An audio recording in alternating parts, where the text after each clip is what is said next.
everyone, it is I, Raditz, your favorite Saiyan warrior, and I'm back with more reactionary content for all of you to enjoy. Now, I needed to get back into SCP. Some of my viewers have asked for SCP, and whenever I'm over on Boost streams, I've been asked if I'm going to get back to SCP. So here we are, SCP-96, the Shy Guy. I mean, if a face like that, I'd be shy too. But anyway, I digress. So, this guy's uglier than sin itself. This thing is uglier than most of the things I saw when I played the Force Clock. This thing is uglier than, well, Frieza. But I digress. This is a course done by SCP Explained. Links down below in my description box. So, go check out the original video. And, I also need to implore you to go check out Launch's channel, LaunchTube. Links down below. Go support my wifey. Now, that being said, folks, let's get on this video. I need to see what this abomination's about. And whether or not I need to leave it with Frieza. When an anomaly is first detected by an SCP Foundation field agent, it's up to the Foundation's mobile task forces to tag and bag the impossible entities before they can do any more harm. Sometimes these retrievals are uneventful, other times, not so much.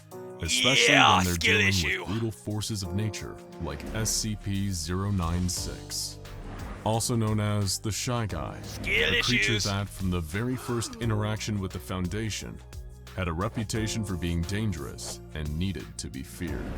A series of vague sightings and mysterious disappearances up in the frosty mountains of the Yukon first sparked the Foundation's interest. When they were certain that they had an anomaly on their hands, two retrieval teams, Zulu 9A and Zulu 9B, were dispatched to secure and contain the entity.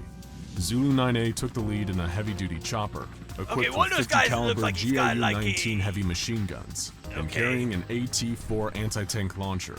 I'm liking where this is going. Or so they Extra thought, firepower. as they established a visual on SCP-096 while 2 clicks away from the target.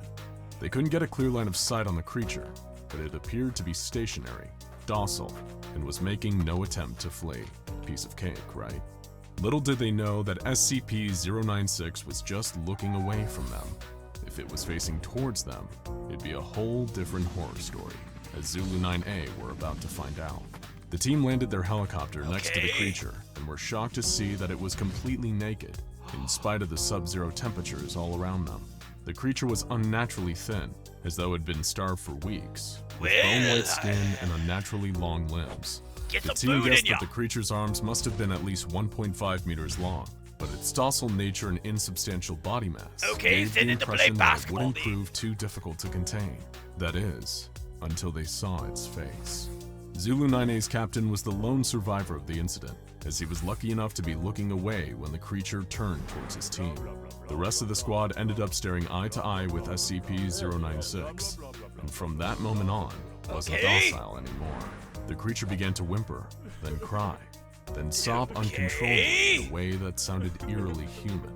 This sudden change in temperament startled the rest of Zulu 9A, and they opened fire on the creature.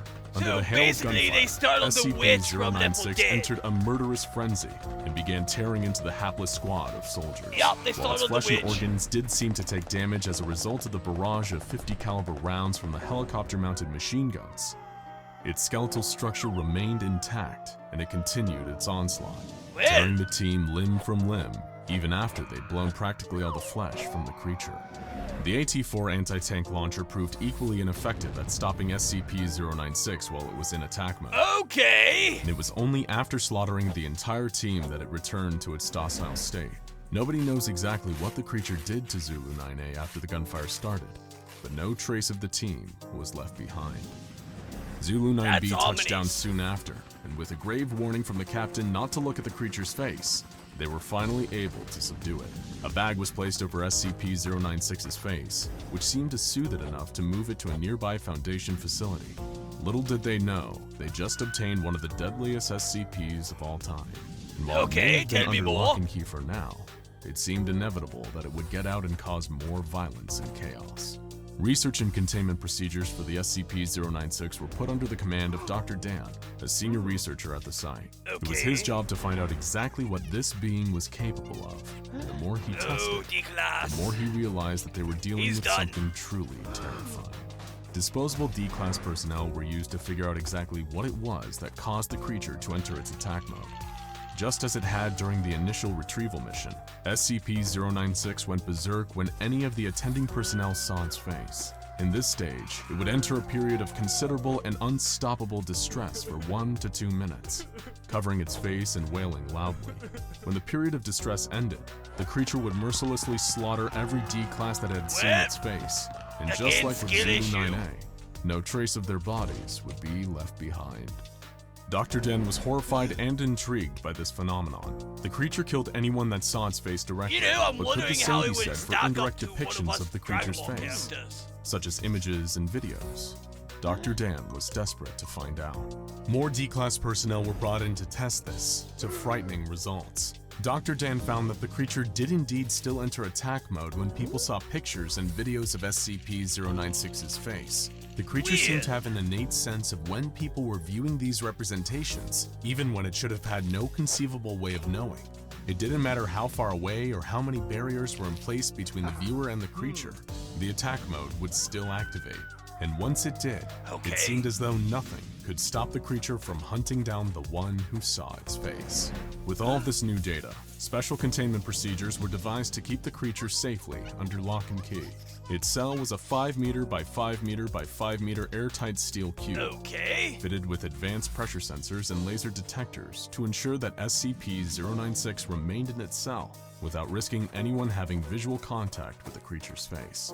All cameras and video equipment were strictly forbidden, and weekly checks for any cracks or holes in the containment cell were mandatory. Of course, none of this would stop the creature if anyone somehow saw its face. In order to solve that little problem, Dr. Dan would need to continue his What research. if the person was on another planet? To find a method of subverting the creature's deadly glance, they needed to know exactly what they were dealing Or with. if it was like But how could Superman, they, he could just sit when in the even a sun, glance at a photo area. or video of the being meant certain death? A potential solution was proposed, creating an artistic representation of the creature's face, something that hadn't yet been attempted. But how would they achieve such a feat? Simple. They'd procure a D-Class prisoner with some artistic talent, and they found one who had been a tattoo artist before becoming a Foundation guinea pig. Dr. Dan formulated an ingenious plan for keeping this D-Class alive for long enough to accurately draw an image of SCP-096's face. He would be placed in a bathysphere diving bell several kilometers underwater and tens of kilometers away from the containment cell where the SCP was being held. The D-Class was made to look at a photograph of the creature's face and then replicate that image in a pencil sketch. Dr. Dan first confirmed that the creature's attack mode is only activated by the creature's face, by having the D-Class look at a series of photos of the SCP's body parts, one by one, finally finishing with its face. The D-Class began drawing and even remarked on how creepy the SCP's facial features were, despite not knowing the deadly context. Meanwhile, back in its containment cell, SCP-096 sensed someone viewing its face, and entered its inconsolable crying state followed by its attack mode. It broke out of containment easily and began making a beeline for the D-Class, traversing the miles between it and its prey. The D-Class didn't know it, as he locked the finished drawing into a separate, autonomous submersible, but he was already dead. As the drawing made its way up to a researcher on the surface, SCP-096 dived into the water and started swimming down towards the artist.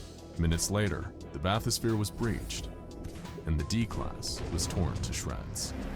SCP-096 was recaptured without issue by Surface Recovery Team Foxtrot 303A, and further testing on the drawing showed that artistic representations of SCP-096's face were in fact harmless. From this experience, we now know that the creature has a gaunt face with totally white eyes, possibly indicating blindness and a grossly extended jaw. Nevertheless, Dr. Dan was adamant that SCP-096 was too dangerous to be left alive, and requested permission from the upper echelons of the Foundation to terminate the creature by any means necessary. However, the doctor's request would fall on deaf ears, until it all started with a seemingly innocent image. While it's now been redacted for your safety, The black speck inside the yellow circle was once a minuscule image of SCP-096, taken unknowingly in the 1990s by a semi-professional mountaineer. One day they were looking at old photographs when his eyes passed over the tiny speck without even noticing that he had seen anything. But SCP-096 noticed and began entering its attack mode. It tore through its steel containment unit like tissue paper, causing the release of a nerve agent that killed a number of attending Foundation staff. The monster then fled the base and began pursuing its prey, with Mobile Task Force Tau-1 in hot pursuit. Dr. Alexei, who was helping to manage the site where the SCP was contained, was in dismay over the situation. Dr. Dan was out of the country at the time, trying to discover more about the creature's origins. However, he did leave the Mobile Task Force with a new secret weapon against the rampaging Shy Guy. Project Scramble. Scramble were state-of-the-art goggles featuring a new technology created by Dr. Dan, which, using artistic renditions of 096's facial features, could detect and scramble the features of SCP-096 into an unrecognizable form, preventing the normally deadly effect of gazing upon its face. In theory, this would allow MTF Tau-1 to engage safely with 096 once its prey had been eliminated and bring it back into containment. The disaster struck on two fronts. First, the prey in question was located in a population center, creating the potential for a huge loss of life. And the second bigger problem was that the scramble technology didn't work, as stray pixels of the creature's face would reach the eyes of the task force before the internal microprocessor had time to scramble them. The mission turned into a death sentence, as SCP-096 slaughtered almost the entire task force, as well as a number of civilians in town, including an infant and its entire family.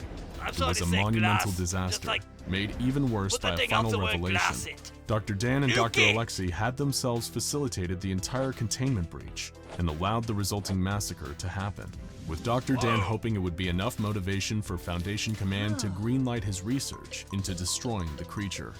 Anything that would give him the opportunity to kill this thing would be worth the bloodshed. His plan worked, and the SCP Foundation saw it his way, approving his request to neutralize SCP-096. However, success comes at a cost for Dr. Dan. Once he figures out a way to finally kill the creature, though done in his line of duty, he himself will be terminated by the Foundation for his crimes against humanity. But considering how much damage SCP-096 is capable of causing if it ever got to a major population center, or even worse, was ever caught on camera and broadcast to a worldwide audience, the Doctor himself would likely deem his own death a justifiable cost. To this day, the Foundation is researching ways to kill the creature, and they're still looking for their silver bullet. Wait, there's still no way to confirm they hadn't known about the seemingly innocent picture that sparked the last containment breach. The one taken decades ago, in which the Shy Guy had only occupied 4 tiny pixels. 4 tiny pixels that resulted in multiple innocent lives lost.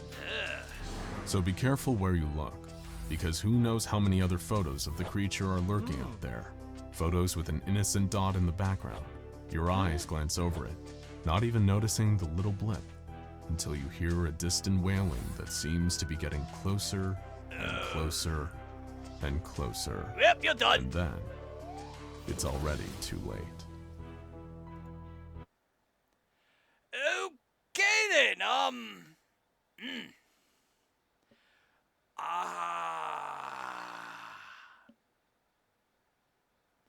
a bit at a loss here, I'm not gonna lie to you. Okay, why not just chuck this thing into an event horizon? Put it in a black hole. Let's see you get out of that one. Honestly, though, I very much would like to pit Superman against these. If only because, I mean, look. I'm gonna be honest here, I'm fairly certain it could probably kill the likes of me, Kakarot, Vegeta, if it got a hold of us when we weren't paying attention. So, I say we hand it over to Superman, because I'm pretty sure this thing ain't going to go through Clark. If it does, we got bigger problems on our hands. But I say just toss the thing into the sun, into a black hole, or, you know, take it out in the middle of nowhere, and I'll blast it with my own double Sunday. You know, try our luck. And if the double Sunday doesn't work, you know, Kamehameha. Or, you know, here's just a wild idea. Spirit bomb the thing! You see, the evil creature survives that. Well, that's it, folks. If you enjoyed this content and my perturbed nature by the end of it, then please leave a like, comment down below what you would like to see next, and if you have yet to, I implore you to subscribe. And you see the bell notification icon? Well, I think you already know what you need to do, but double Sunday that thing, so that you too are alerted when new content is made available to you. And with that said, warriors, I will see you all in the next video!